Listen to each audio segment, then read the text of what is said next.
Friends, आज की इस वीडियो में हम लोग पढ़ने वाले हैं भक्ति एवं सूफी आंदोलन से संबंधित 70 ऑब्जेक्टिव प्रश्न। लेकिन ऑब्जेक्टिव टेस्ट पेपर को सॉल्व करने से पहले हम लोग इसका बेस समझेंगे, क्योंकि हमारा पढ़ाने का तरीका कुछ अलग है कि पूरे के पूरे क्वेश्चन तभी सॉल्व कर पाएंगे जब आप इसका बेस समझेंगे। अगर आपने इससे पहले भक्ति आंदोलन या सूफी आंदोलन नहीं भी पढ़ा है तो आपको पूरा का पूरा ज्ञान इस वीडियो में मिलेगा। बस आपको आधा घंटा का समय देना है और इसके बाद आपको सूफी आंदोलन है क्या, कैसे क्वेश्चन आपके आते हैं और 100% क्वेश्चन यहाँ से बनते हैं। तो अगर आप नए हैं तो हमारे चैनल से जुड़ सकते हैं और प्लेलिस्ट बना दिया है, तो जो हमने वीडियो अपलोड किया है उनको भी देख सकते हैं। साथ में अगर आपको ये पीडीएफ चाहिए तो हमारे टेलीग्राम से डाउनलोड कर सकते हैं। 24 घंटे के अंदर आपकी ये पीडीएफ अपडेट कर दी जाती है। तो आइए यहाँ पर स्टार्ट करते हैं भक्ति एवं सूफी आंदोलन। कह रहा आपसे सूफी संप्रदाय किस प्रकार से आपके भारत में सूफी संप्रदाय आया। तो देखिए, सूफी संतों की जो द्वारा उर्दू भाषा का जन्म हुआ। अगर आपसे क्वेश्चन पूछे कि उर्दू भाषा का जन्म कहाँ से हुआ है तो आपका सूफी संतों के द्वारा हुआ है। जो आपका सूफी संप्रदाय है ये दो भागों में था, एक था बासर था, आपकी एक बेसर था। ये आप थी, जो बासर था ये आपका इस्लामी कानून के समर्थक थे, जो बेसर थे ये इस्लामी कानून से मुक्ति अर्थात इनका कोई मतलब नहीं था। जो आपका इस्लामी कानून के समर्थक थे ये आपके 4 भागों में डिवाइड हो गए, अर्थात चिश्ती सिलसिला, सोहरावर्दी सिलसिला, कादरी सिलसिला और आपका नक्शबंदी सिलसिला। ये आपका इस्लामी जगत पर आपका 4 भागों में चिश्ती संप्रदाय थी। अब बात आती है कि चिश्ती संप्रदाय के संस्थापक जो थे, भारतीय संस्थापक कौन थे, तो ख्वाजा मुइनुद्दीन चिश्ती। ठीक है, ये भारतीय संस्थापक थे किसके, चिश्ती संप्रदाय का। आपसे क्वेश्चन पूछा भी जाता है कि भारतीय संप्रदाय में जो कि चिश्ती संप्रदाय फैली है भारत में, वो उसके संस्थापक कौन है, तो ख्वाजा मुइनुद्दीन चिश्ती हैं। और आपके सोहरावर्दी सिलसिला के संस्थापक आपके कौन है, शहाबुद्दीन सोहरावर्दी। कादरी सिलसिला की बात करें तो कादरी सिलसिला के जो संस्थापक हैं शेख अब्दुल कादिर जिलानी हैं। और आपके चौथे आपके जो नक्शबंदी सिलसिला है इसके भारतीय प्रचारक रहे हैं ख्वाजा मोहम्मद बकी बिल्लाह बेरंग। ठीक है, अब बात आती है कि जो ख्वाजा मुइनुद्दीन चिश्ती रहे हैं ये भारत में आए हैं तो 2 प्रकार से इनका प्रचार प्रसार हुआ है। एक हुआ है आपका दक्षिण भारत में, एक हुआ है उत्तर भारत में।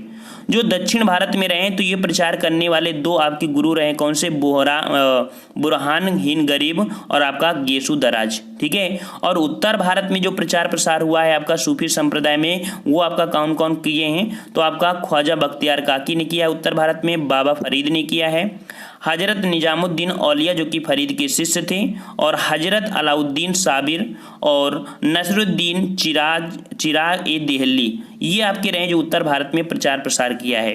अब यहाँ पर हम लोग पढ़ते हैं चिश्ती सिलसिला के प्रमुख उद्देश्य। ठीक है, हर एक क्वेश्चन को याद रखना और सभी क्वेश्चन आपके बहुत ही महत्वपूर्ण है। अगर आप, हमने बता दिया, अगर ना भी जानते हैं ना तब भी आप रट जाएंगे कि हाँ ये होता क्या है। ठीक है, और आपको 100% टेस्ट पेपर लगाइए, आपको देखने को अभी मिलेंगे। ठीक है ना, कह रहा है चिश्ती सिलसिला के प्रमुख उपदेशक अर्थात शेख ख्वाजा मुइनुद्दीन चिश्ती जी की मृत्यु हुई थी 1235 में और इनकी दरगाह पूछ लेता है तो आपका अजमेर में है जो कि राजस्थान में। सबसे पहले क्वेश्चन आपका यही पूछा जाता था। सेकेंड आता है ख्वाजा कुतुबुद्दीन बख्तियार काकी, जिनके नाम में आपकी जो दिल्ली की आपकी कुतुब मीनार है इन्हीं के नाम पर रखी गई है और इनकी मृत्यु हुई थी 1235 में। ठीक है, और इनकी जो दरगाह बनी है आपकी दिल्ली में है। नेक्स्ट आते हैं शेख फरीदुद्दीन गंज ए शंकर, ये 1265 में इनकी मृत्यु होती है और अजोधर जो कि पाकिस्तान में इनकी दरगाह बनी है। नेक्स्ट आते हैं शेख निजामुद्दीन औलिया जो कि 1325 में इनकी मृत्यु होती है और दिल्ली में इनकी दरगाह है। और 5वें आपके शेख नसरुद्दीन चिराग ए देहलवी और इनकी 1356 में मृत्यु होती है, इनकी दरगाह दिल्ली पर बनी है। ठीक है फ्रेंड्स, और नेक्स्ट क्वेश्चन को आते हैं। देखिए, आपको पढ़ना है ख्वाजा मुइनुद्दीन चिश्ती के बारे में, क्योंकि क्वेश्चन यहाँ से 100% बनते हैं, तो जो बनते हैं उसको हम जरूर पढ़ेंगे। तो देखिए, इनका जो जन्म हुआ था तो 1143 को अफगानिस्तान के सिस्तान में हुआ था। पिता का नाम था सैयद गियासुद्दीन, मृत्यु हुई थी 1236 ईस्वी को राजस्थान के अजमेर में और खानका इनकी बनी है राजस्थान के अजमेर में। ठीक है ना, इनके शिष्य कौन थे, तो शेख हमीउद्दीन नागौरी व कुतुबुद्दीन बख्तियार काकी थे, किसके, ख्वाजा मुइनुद्दीन चिश्ती के जो थे शिष्य वो थे आपके कौन से, मेन आपके हैं कुतुबुद्दीन बख्तियार काकी। बात आती है कि यह भारत में कैसे आए, तो देखिए 1192 ईस्वी में वह मोहम्मद गोरी के साथ भारत आया था, जो आपके ये चिश्ती हैं, ये चिश्ती आपके आए थे, अर्थात ये जो कह सकते हैं कि ख्वाजा मोइनुद्दीन चिश्ती ये आपके भारत में मोहम्मद गोरी के साथ भारत आए थे और कुछ समय के लिए लाहौर में अली बिन उस्मान अल हुजवीन अर्थात दाता गंजबख्श की खानका अर्थात धर्मशाला में रुके थे। जो उस्मान अल हुजवीर एक प्रसिद्ध सूफी संत थे, उन्होंने सूफीवाद पर कसक अल महजूब नामक प्रसिद्ध ग्रंथ की रचना किया था। कौन सी रचना? कसक अल महजूब नामक ग्रंथ की रचना किया था। ठीक है, और यही पर उन्होंने भारत में चिश्ती संप्रदाय की स्थापना किया था और अजमेर उस समय पृथ्वीराज चौहान के अधीन था। जो अजमेर था उस समय पृथ्वीराज चौहान के अधीन था। बात आती है इनकी दरगाह की, तो इनकी दरगाह उनकी यादगार अजमेर में स्थित है और ख्वाजा साहब के नाम से प्रसिद्ध है। मुगल सम्राट अकबर ने इस दरगाह की 2 बार पैदल यात्रा की है। क्वेश्चन आपसे पूछेगा कि अकबर की चिश्ती की दरगाह में कितनी बार पैदल यात्रा किया है, तो 2 बार पैदल यात्रा किया है। अब आते हैं कुछ महत्वपूर्ण आपका है कुतुबुद्दीन बख्तियार काकी के बारे में। ठीक है, ज़्यादा नहीं है लेकिन जो जरूरी है उनको ही हमने लिया है। तो ख्वाजा कुतुबुद्दीन बख्तियार काकी जो कि इनका समय काल है 1186 से 1236 ईस्वी और जन्म इनका है आपका 1186 ईस्वी को फरगना में हुआ था। मृत्यु इनकी 1236 दिल्ली में हुई। खानका इनकी बनी है दिल्ली में। और प्रमुख शिष्य की बात करें तो शेख बद्दीन गजनवी व शेख फरीद थे। उपाधि की बात करें तो कुतुब उल अकपाक, मलिक उल मसाइस, रईस उल सालकी और सिराजुल ये रहे हैं। ठीक है, जरूरी क्या है उनको आपको देखना है। ठीक है, जरूरी वाले आपको करना है। ये विशेष आपका पॉइंट है कि सुल्तान इल्तुतमिश ने दिल्ली की प्रसिद्ध मीनार का नाम कुतुबुद्दीन इन्हीं के नाम पर रखा था, भी हमने आपको बताया था। अब आपका पॉइंट आता है जो सबसे बेहतरीन आपका पूरे इतिहास का है कि जो शेख निजामुद्दीन औलिया के बारे में क्वेश्चन आपको मिलता है और ये बहुत ही अच्छा क्वेश्चन है। देखना यहाँ से पढ़ने वाले क्वेश्चन कितने अच्छे मिलेंगे आपको। कह रहा है जन्म कहाँ हुआ था, तो आपका ये 1236 ईस्वी को उत्तर प्रदेश के बदायूं में हुआ था। मृत्यु हुई थी 1325 ईस्वी को दिल्ली में। माता का नाम था बीबी जुलेखा और खानका इनकी बनी है गयासपुर जो कि दिल्ली में है।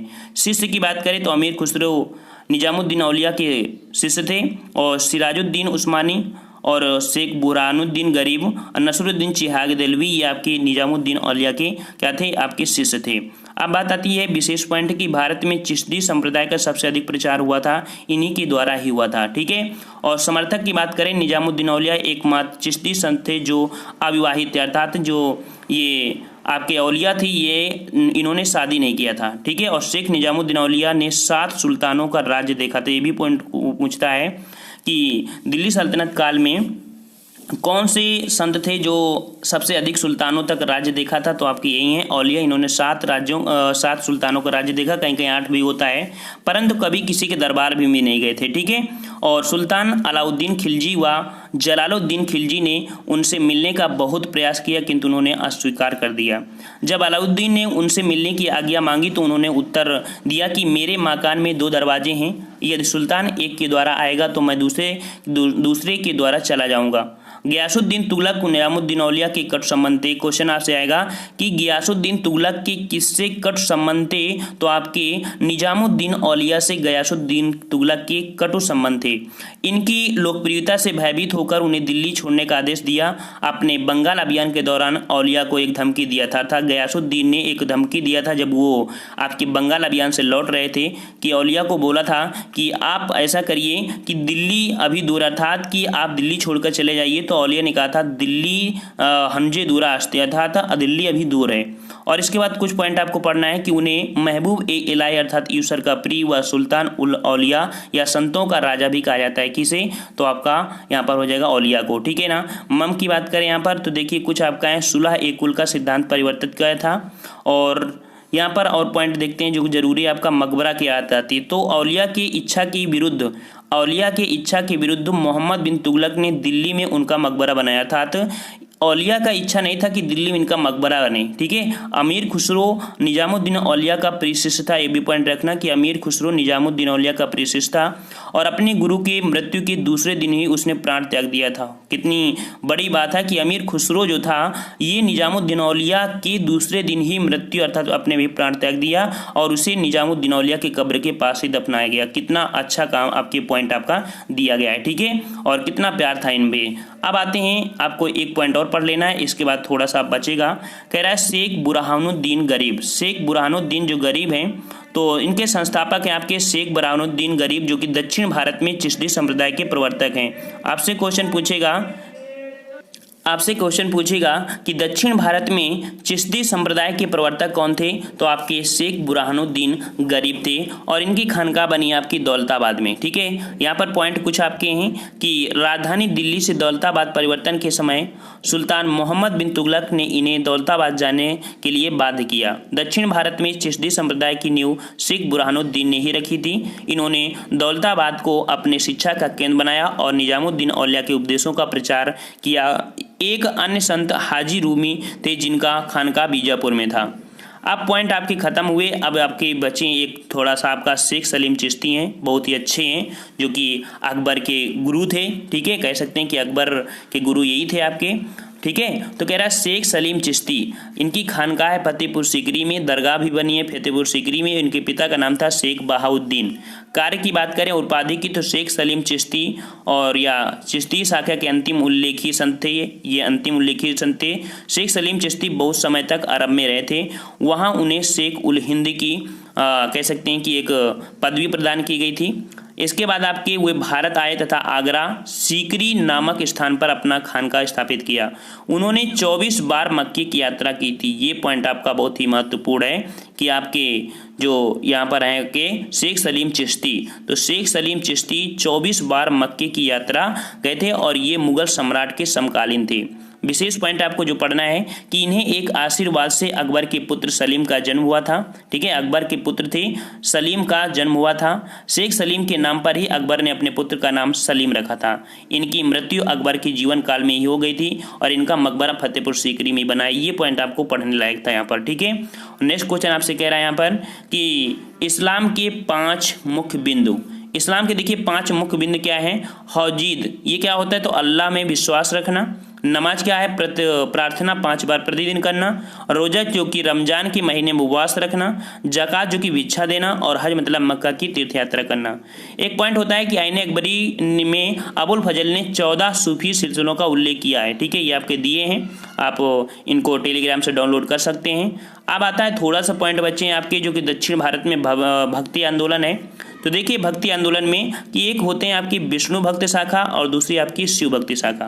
तो विष्णु भक्ति शाखा के जो संत थे उन्हें अलवार कहा जाता था और जो शिव संत के भक्त थे उन्हें नयनार कहा जाता था। ठीक है ना, और यहाँ पर आपके जो अलवार थे इनके भी कई आपके थे, ये आपके दिए हैं, और नयनार जो थे ये आपके दिए हैं, इनसे कोई ज़रूरत नहीं है। बस आपसे क्वेश्चन पूछेगा कि विष्णु भक्त जो थे उन्हें क्या कहा गया, तो अलवार कहा गया, और शिव भक्त जो थे उन्हें नयनार कहा गया। ठीक है, अब आते हैं यहाँ पर कुछ आपके जो बहुत ही बेस्ट क्वेश्चन है, आपको ट्रिक से यहाँ पर समझा देंगे। कह रहा है आपका अद्वैतवाद। तो अद्वैतवाद का जो है अद्वितीय थे शंकराचार्य, अर्थात यहाँ पर शंकराचार्य अद्वैतवाद के समर्थक थे, प्रवर्तक थे। ठीक है, अर्थात और यहाँ विशिष्ट कौन है, तो विशिष्ट आपके राम। ठीक है, विशिष्ट राम भगवान ऐसे नाम बोलते हैं, तो विशिष्ट आपके हैं आपके रामानुजाचार्य। द्वैतवाद आपके निम्बकाचार, मतलब कि अगर बोल दिया जाए नींबू का आचार तो बोलते हैं कि दे दो, अर्थात द्वैतवाद आपका निम्बकाचार। ठीक है, शुद्ध द्वैतवाद, जो शुद्ध खाएगा वही उसको बल मिलेगा, अर्थात शुद्ध द्वैतवाद को प्रतिपादक आपके बल्लभाचार्य हैं।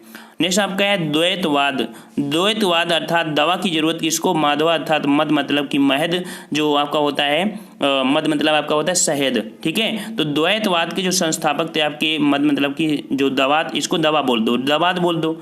जब दवा बोलेंगे दवा में काम आता है मद मतलब शहद, अर्थात द्वैतवाद जो थे माधवाचार्य इनके संस्थापक। और भेदवाद आपके थे भास्कराचार्य। शैव विशिष्ट द्वैतवाद थे आपके श्रीकंठ, और अचिंत भेदभाव थे आपके बलदेव। और नेक्स्ट आपका वीर शैव विशिष्टा द्वैतवाद आपके श्रीपति। और जो कि कह सकते हैं कि अविभागा द्वैत आपके विज्ञान बेचू। मतलब आपकी कहाँ तक आपके जरूरी हैं, तो आपके 5 ये महत्वपूर्ण जरूरी है जिनको आपको रटना ही पड़ेगा और हमेशा आपके क्वेश्चन ये आते हैं। तो लगभग आपका खत्म हुआ, लेकिन एक पॉइंट आपका यहाँ पर दिया है क्या कि उत्तर भारत में भक्ति आंदोलन की त्रिमूर्ति किसे कहा जाता है। तो उत्तर भारत में त्रिमूर्ति के नाम से गुरु नानक को जाना जाता है, कबीर को जाना जाता है और तीसरे आपके हैं रैदास। इन तीनों को त्रिमूर्ति के नाम से जानते हैं। एक पॉइंट और पढ़ लीजिए कि आदि शंकराचार्य द्वारा स्थापित 4 मठ। ठीक है, शंकराचार्य द्वारा 4 स्थापित किए गए थे मठ। ये कौन है आपका, तो एक ज्योतिष पीठ है जो कि विष्णु के लिए समर्पित है आपका बद्रीनाथ में, जो कि उत्तराखंड में है। गोवर्धन पीठ जो कि आपका बलभद्र और सुभद्रा, ठीक है, बलभद्र व सुभद्रा के बारे में दिया गया है, श्री कृष्ण की जो बहन थी, ठीक है, उनके बारे में दिया गया, जो कि पूरी उड़ीसा में इनका बनना है, ठीक है, मंदिर। जो शारदा पीठ है आपकी, ये द्वारका में है, जो कि गुजरात में, ये कृष्ण के समर्पित थी। श्रृंगेरपुरी जो कि शिव है, ये मैसूर में, कर्नाटक में, अर्थात कह सकते हैं कि पूरब, पश्चिम, उत्तर, दक्षिण में चारों कोने पे आपकी ये बनाए गए हैं, जो कि 4 मठ है। लेकिन 5वां पॉइंट है कि शंकराचार्य ने तमिलनाडु राज्य में स्थित कांचीपुरम, जो कि पलार नदी में 5वें मठ की स्थापना की थी, ठीक है। आप पॉइंट आपको देख लीजिए, ये आपका दिया है, हमने थोड़ा सा मैप के माध्यम से बताने का प्रयास किया कि जो पंजाब प्रांत था, यहाँ पर गुरु नानक रहते थे। जो आपका राजस्थान है, यहाँ पर सुंदरदास व दादू दयाल रहते थे, ठीक है, इनका जो लोकेशन है। सूरदास का लोकेशन आपका उत्तर प्रदेश में है, साथ में कबीरदास, रैदास, वल्लभाचार्य, तुलसीदास का जो संबंध है आपकी उत्तर प्रदेश से है। वहीं पर शंकर देव है, तो शंकर देव का संबंध आपके उड़ीसा प्रांत से है। जो आपके चैतन्य देव हैं, ये आपके जो संबंधित है पश्चिम बंगाल से हैं। रामदास का संबंध है आपका कहाँ से, तो ये आपके महाराष्ट्र से संबंधित हैं। एकनाथ का संबंध आपका महाराष्ट्र से, तुकाराम का संबंध महाराष्ट्र से, जड़ेश्वर का संबंध महाराष्ट्र से, ज्ञानेश्वर का संबंध महाराष्ट्र से, नामदेव का संबंध भी महाराष्ट्र से। यहाँ पर आती है आपका जो आंध्र प्रदेश में वसन्ना और रामानुजाचार्य। ये क्वेश्चन आपका बहुत ही महत्वपूर्ण है कि रामानुजाचार्य दक्षिण भारत के प्रचार प्रसार के मेन थे, तो आंध्र प्रदेश में थे।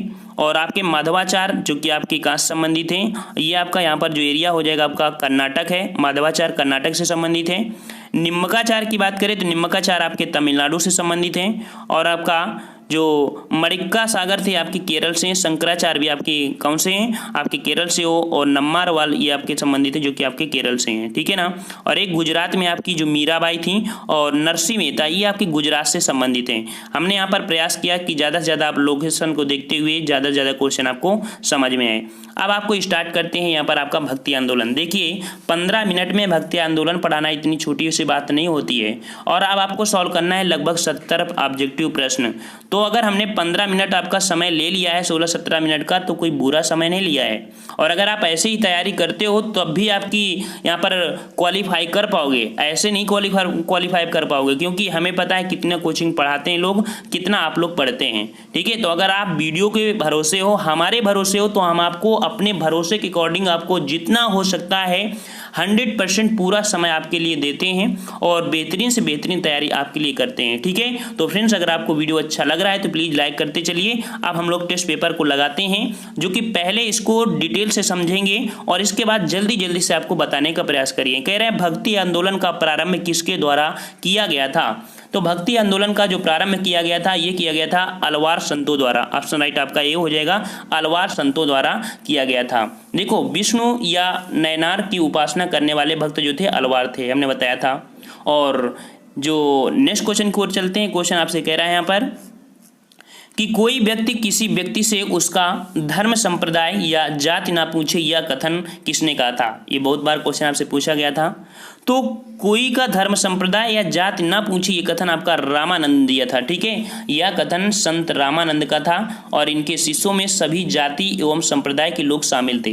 रामानंद ने दक्षिण भारत और उत्तर भारत के भक्ति आंदोलन के मध्य सेतु का कार्य किया था तथा भक्ति आंदोलन को दक्षिण भारत से उत्तर भारत की ओर लाए गए थे। कौन? तो आपके रामानंद ही लाए थे, ठीक है। रामानंद प्रथम समाज सुधारक थे। ये भी पॉइंट याद रखना कि रामानंद प्रथम समाज सुधारक थे, जिन्होंने हिंदी में अपना उपदेश दिया तथा महिलाओं को भी अपना शिष्य बनाया, जिसमें से पद्मावती एवं सुरसीर शामिल थी इनके आपके शिष्यों के रूप में। नेक्स्ट क्वेश्चन की ओर आते हैं। क्वेश्चन आपसे कह रहा है काम रूप में वैष्णव धर्म को लोकप्रिय किसने बनाया था। तो काम रूप में वैष्णव धर्म को जो लोकप्रिय बनाया था, ये बनाया था ऑप्शन राइट डी, शंकर देव ने बनाया था, ठीक है। शंकर देव ने वैष्णव धर्म को कामरूप, अर्थात जो कामरूप आपका पड़ता है, यह कहाँ पड़ता है आपका असम में पड़ता है। हमने बताया कि कामरूप आपका अर्थात असम में वैष्णव धर्म को लोकप्रिय बनाया था, शंकर देव ने बनाया था। समझ गए होंगे इसका।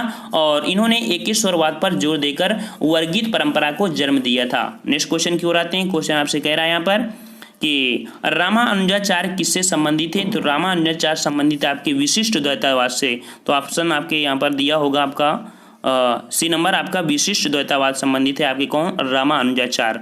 नेक्स्ट क्वेश्चन आपसे कह रहा है यहाँ पर कि शुद्ध द्वैतवाद का प्रतिपादन किसने किया था। हमने बताया था शुद्ध वही होगा जिसके अंदर बल होगा, अर्थात आपका वल्लभाचार्य।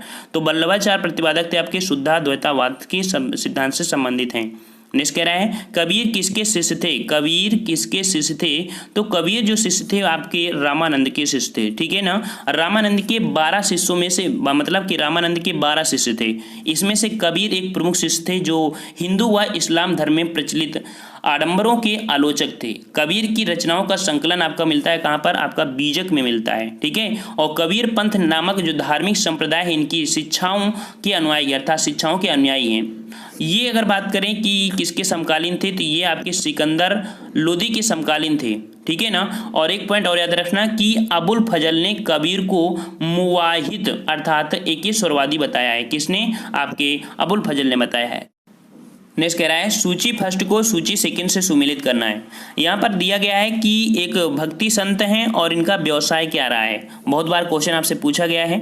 तो यहाँ पर जो नामदेव हैं, नामदेव ये दर्जी थे, क्या थे, ये एक दर्जी थे। जो आपके कबीर हैं, कबीर आपके जुलाहा थे।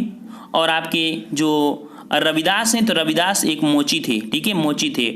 और जो सेना थे, सेना और ये आपके नाई थे, ठीक है। ये आपका होगा, इसका मिलान हमने यहाँ पर आपको दे भी दिया है, इसके स्क्रीनशॉट ले सकते हैं। नेक्स्ट कह रहा है भगवान शिव की प्रतिष्ठा में कितने ज्योतिष लिंग स्थापित किए गए हैं, तो भगवान शिव की प्रतिष्ठा में आपके कितने लिंग किए गए हैं, तो 12 ज्योतिष किए गए हैं। ये आपके कौन कौन से हैं, तो आप देख सकते हैं कि 12 ज्योतिष स्थापित किए गए हैं। कौन कौन से, ये आपके हैं केदारनाथ, महाकालेश्वर, सोमनाथ, भीमाशंकर, विश्वनाथ, ओंकारेश्वर, त्र्यंबकेश्वर, मल्लिकार्जुन, वैद्यनाथ, नागेश्वर, श्री घृष्णेश्वर, अवकार, रामेश्वरम। ये आपके हैं जो कि 12 ज्योतिषलिंग स्थापित किए थे। नेक्स्ट क्वेश्चन आपसे कह रहा है तुलसीदास किसके समकालीन थे। अभी क्वेश्चन आपका आया था कि तुलसीदास किसके समकालीन थे। ऑप्शन राइट आपका हो जाएगा ए नंबर, अकबर व जहांगीर के समकालीन आपके थे, ठीक है ना। और नेक्स्ट क्वेश्चन को आते हैं। क्वेश्चन आपसे कह रहा है कि कृष्ण जीवन परक प्रेम वाटिका काव्य की रचना किसने की थी, अर्थात जो कृष्ण पर आधारित जीवन परक है प्रेम वाटिका काव्य की रचना किसने की थी। 11 का ऑप्शन राइट सी हो जाएगा, रसखान ने किया था, ठीक है, रसखान ने किया था। नेक्स्ट कह रहा है आपसे कि महाराष्ट्र का सबसे महान कवि कौन था, तो महाराष्ट्र का जो सबसे महान कवि था आपका तुकाराम, ऑप्शन राइट आपका हो जाएगा बी। देखिए महाराष्ट्र के महानतम कवि तुकाराम थे। इनका जो जन्म हुआ था पुणे जिले के एक देहू नामक स्थान में 16वीं सदी में हुआ था। तुकाराम जहांगीर और शिवाजी के समकालीन थे। उन्हें बरकरी संप्रदाय का संस्थापक माना जाता है और इनकी साहित्यिक कृत देखा जाए तो अभंगवाणी है। और तुकाराम की दूसरी पत्नी का नाम था जीजाबाई और इन्हें महाराष्ट्र का कबीर भी कहा जाता है। याद रखना तुकाराम को महाराष्ट्र का कबीर भी कहा जाता है, ठीक है। और नेक्स्ट क्वेश्चन की ओर आते हैं। क्वेश्चन आपसे कह रहा है कि प्रसिद्ध भक्ति संत जो मेवाड़ के शाही परिवार से संबंधित थे, तो आपकी ये प्रसिद्ध भक्ति संत थे जो मेवाड़ के शाही परिवार से संबंधित थे, ये आपके कौन थे। 13 का ऑप्शन थी आपका मीराबाई, जो आपकी मीराबाई थी, ठीक है। मेवाड़ के राजा थे रतन सिंह राठौर, इनकी इकलौती पुत्री थी मीराबाई। जो इनका शासनकाल था इनका, ठीक है, तो 1498 से 1546 तक हुआ था और इनका विवाह हुआ था 1516 ईस्वी में। किससे, मेवाड़ की युवराज भोजराज से हुआ था। मीराबाई के भजन जो कि आपके हैं ब्रज भाषा और राजस्थानी में रचे गए हैं और उनके कुछ पद आपके गुजराती में, क्योंकि इनका जो लोकेशन है आपका गुजराती में है। तो जो कृष्ण के प्रति प्रेम और भक्ति की भावना से ओतप्रोत हैं, जितने भी हैं सब कृष्ण के भक्ति से संबंधित हैं। अब आपको यहाँ पर लगाना है कौन सा टेस्ट, जो कि आपको स्पीड टेस्ट, मतलब कि अब आपको स्पीड में लगाना है, क्योंकि हमने जो पढ़ाया है उसी का आपका ये दूसरा आपका टेस्ट पेपर है जो इसी हमने कंबाइन कर दिया है। आपको स्पीड में जाना है। हमने पहले बताया कि पहले आपको बेस, फिर थोड़ा उसका नॉलेज और इसके बाद तीसरा आपको स्पीड पकड़ना है ताकि आपके अंदर स्पीड आ जाए, ठीक है फ्रेंड्स। तो यहाँ पर स्टार्ट करते हैं। जो कि आपका कह रहा भक्ति आंदोलन का प्रारंभ किया था। भक्ति आंदोलन का जो प्रारंभ किया था वो किसने किया था, ए नंबर अलवार संतों ने किया था। नेक्स्ट क्वेश्चन की ओर आते हैं। क्वेश्चन आपसे कह रहा है कि भक्ति संस्कृत का भारत में पुनर्जन्म हुआ था, तो ये किस काल में हुआ था। ऑप्शन राइट आपका डी हो जाएगा, 15वीं और 16वीं सदी ईस्वी में आपका हुआ था। नेक्स्ट कह रहा है कि बुद्ध और मीरा के जीवन दर्शन में मुख्य जो साम्य था, बुद्ध और मीरा के जीवन में, तो जीवन दर्शन में मुख्य साम्य था 43 का ऑप्शन राइट आपका यहाँ पर हो जाएगा। 43 का सी नंबर, संसार दुखपूर्ण है, ठीक है। बुद्ध और इनका मतलब है दुखपूर्ण है। नेक्स्ट कह रहा है आपसे कि कोई व्यक्ति किसी व्यक्ति से उसका धर्म संप्रदाय या जाति ना पूछो, यह कथन किसका था। ऑप्शन 44 का हो जाएगा, रामानंद का था। अब आपको बिल्कुल रट जा रहा होगा क्वेश्चन, ठीक है। कह रहा है कामरूप में वैष्णव धर्म को लोकप्रिय बनाया था, तो 145 का डी नंबर आपका शंकराचार्य ने बनाया था, ठीक है। शंकराचार्य 145 का डी नंबर हो गया शंकराचार्य। और नेक्स्ट कह रहा है असम में कूच बिहार में असम में कूच बिहार में वैष्णव धर्म का प्रवर्तन किसने किया था? तो कूच बिहार असम में और आपकी बिहार में जो वैष्णव धर्म का प्रचार किया था या प्रवर्तन किया था, ये किसने किया था? सी नंबर आपका शंकरदेव ने किया था। नेक्स्ट कह रहा है रामानुजाचार्य किससे संबंधित हैं? तो रामानुजाचार्य जो संबंधित है आपके विशिष्ट द्वैतावाद से, अर्थात विशिष्ट थे, राम थे। ठीक है, शुद्ध कौन थे? तो शुद्ध द्वैतावाद थे आपके वल्लभाचार्य, अर्थात जिनके शुद्ध होंगे वही आपके बल होंगे, अर्थात वल्लभाचार्य। नेक्स्ट कह रहा है कि निम्नलिखित में से किस भक्त संत ने अपने संदेश के प्रचार के लिए सबसे पहले हिंदी का प्रयोग किया था? तो सबसे पहले हिंदी का प्रयोग करने वाले ये थे आपके रामानंद। ऑप्शन राइट आपका सी हो जाएगा। नेक्स्ट कह रहा है कबीर शिष्य थे, कबीर जो शिष्य थे वो किसके शिष्य थे? तो ऑप्शन राइट आपके 150 का हो जाएगा यहाँ पर आपका बी नंबर रामानंद। ठीक है, नेक्स्ट कह रहा है आपसे कि मध्यकालीन भारत के निम्नलिखित में से किस संत का जन्म प्रयाग में हुआ था? तो किस संत का जन्म प्रयाग में हुआ था? 151 का ऑप्शन राइट हो जाएगा बी नंबर रामानंद का जो जन्म हुआ था आपका प्रयाग में हुआ था। नेक्स्ट कह रहा है कबीर का रचयिता है, बीजक का रचयिता है, तो बीजक का जो रचयिता है कौन है? 152 का ऑप्शन राइट हो जाएगा बी आपके कबीर हो जाएंगे। नेक्स्ट कह रहा है कि कबीर एवं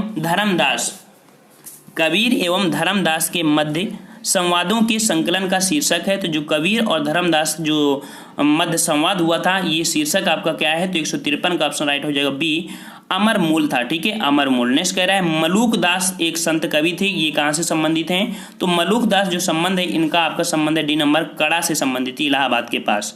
नेक्स्ट कह रहा है कि भगवान शिव की प्रतिष्ठा में कितने ज्योतिष स्थापित हैं? तो उनकी प्रतिष्ठा में आपके कितने हैं? 12 शिवलिंग आपके स्थापित किए गए हैं। नेक्स्ट कह रहा है रामानुज के अनुयायियों को कहा जाता है, जो रामानुज के अनुयायी थे उनको कहा जाता है बी नंबर आपका वैष्णव धर्म कहा जाता है। नेक्स्ट कह रहा है कि निम्नलिखित में से कौन सा स्थान गुरु नानक का जन्म स्थल है? तो गुरु नानक का जो जन्म हुआ था आपका कहाँ हुआ था? 157 का सी नंबर ननकाना, जो कि वर्तमान में पाकिस्तान में पड़ता है। नेक्स्ट कह रहा है आपसे कि जिसके शासनकाल में गुरु नानक देव ने सिख धर्म की स्थापना की थी वह कौन था? अर्थात जो गुरु नानक थे किसके शासनकाल में सिख धर्म की स्थापना किया था? 158 का ऑप्शन राइट आपका हो जाएगा बी नंबर, अर्थात सिकंदर लोदी के समय यहाँ पर सिख धर्म की स्थापना किया था। फ्रेंड्स आपको स्पीड लग रहा होगा, लेकिन हमने इसके पहले बेस आपको बता दिया, इस कारण थोड़ा सा स्पीड बता रहे हैं, वीडियो बहुत ज़्यादा लॉन्ग हो जाएगा, आपको कैच करना पड़ेगा हमारे अकॉर्डिंग। ठीक है, कह रहा है ईश्वर केवल मनुष्य के सद्गुण को पहचानता है तथा उसकी जाति नहीं पूछता, आगामी दुनिया में कोई जाति नहीं होगी, यह सिद्धांत किस भक्ति संत का है? बहुत ही अच्छी बात बोला गया है, तो यहाँ पर ऑप्शन राइट आपका सी हो जाएगा, ये नानक ने बोला, गुरु नानक ने। नेक्स्ट कह रहा है मीराबाई समकालीन थी, तो मीराबाई किसके समकालीन थी? ऑप्शन राइट आपका ये हो जाएगा तुलसीदास की समकालीन थी मीराबाई। नेक्स्ट कह रहा है आपसे कि चैतन्य प्रभु किस संप्रदाय से संबंधित हैं? तो चैतन्य प्रभु जो संबंधित है किस संप्रदाय से? 161 का ऑप्शन राइट आपका ये हो जाएगा, ये वैष्णव धर्म से संबंधित है। नेक्स्ट कह रहा है कि तुलसीदास किसके समकालीन थे? तो तुलसीदास आपके जो समकालीन थे ऑप्शन राइट आपका ये हो जाएगा अकबर व जहांगीर के समकालीन थे। नेक्स्ट कह रहा है आपसे कि रामचरितमानस नामक ग्रंथ के रचयिता हैं, तो रामचरितमानस जो लिखा है आपका किसने लिखा है? 163 का ऑप्शन आपका ए हो जाएगा, तुलसीदास ने लिखा है। नेक्स्ट कह रहा है आपसे कि निम्नलिखित में से कौन वरकरी संप्रदाय का संस्था? तो वरकरी संप्रदाय का जो संस्था 164 का ऑप्शन राइट हो जाएगा आपका सी नंबर नामदेव थे, सी नंबर आपका सही हो जाएगा। नेक्स्ट कह रहा है कि भक्त तुकाराम कौन से मुगल सम्राट के समकालीन थे? तो जो भक्त तुकाराम थे ये आपके थे जहांगीर के समकालीन। नेक्स्ट कह रहा है आपसे कि निम्नलिखित में से कौन भक्ति आंदोलन का प्रस्ताव नहीं था? तो भक्ति आंदोलन का जो प्रस्ताव में नहीं आया था ये आपके कौन थे? 166 का ऑप्शन राइट हो जाएगा आपका ए नंबर नागार्जुन, ये आपके भक्ति आंदोलन का प्रस्तावक नहीं थे। नेक्स्ट आपसे कह रहा है 166 का हो गया है, अब ऑप्शन आता है आपका 167 कि भारत में चिश्तिया सूफी मत को स्थापित किया था। तो भारत में चिश्ती जो स्थापित किया था किसने?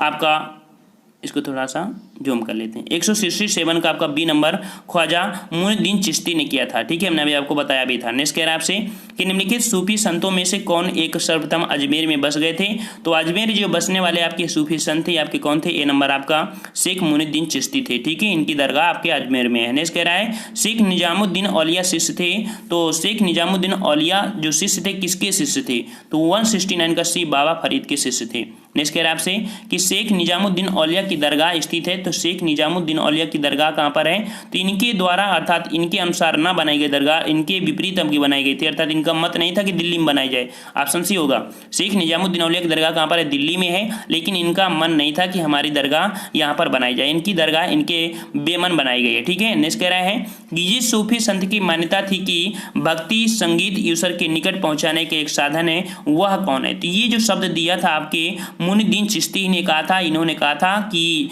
जो भक्ति है वो संगीत ईश्वर के निकट पहुंचाने के एक साधन। नेक्स्ट कह रहा है आपसे कि निम्न में से किस सूफी संत के विचारों को सिखों के धर्म ग्रंथ जो कि आदि ग्रंथ में संकलित किया गया है। तो ये आपके सिख हैं जो कि सूफी 173 का ऑप्शन राइट सी हो जाएगा, जो फरुद्दीन गंज शंकर हैं, ये आदि ग्रंथ में संकलित किया गया है। नेक्स्ट कह रहा है कि प्रसिद्ध संत सलीम चिश्ती रहते थे, तो जो शेख सलीम चिश्ती रहते थे ये कहाँ पर रहते थे, 174 का ऑप्शन राइट सी हो जाएगा आपका, फतेहपुर सीकरी में रहते थे। ठीक है, फतेहपुर सीकरी।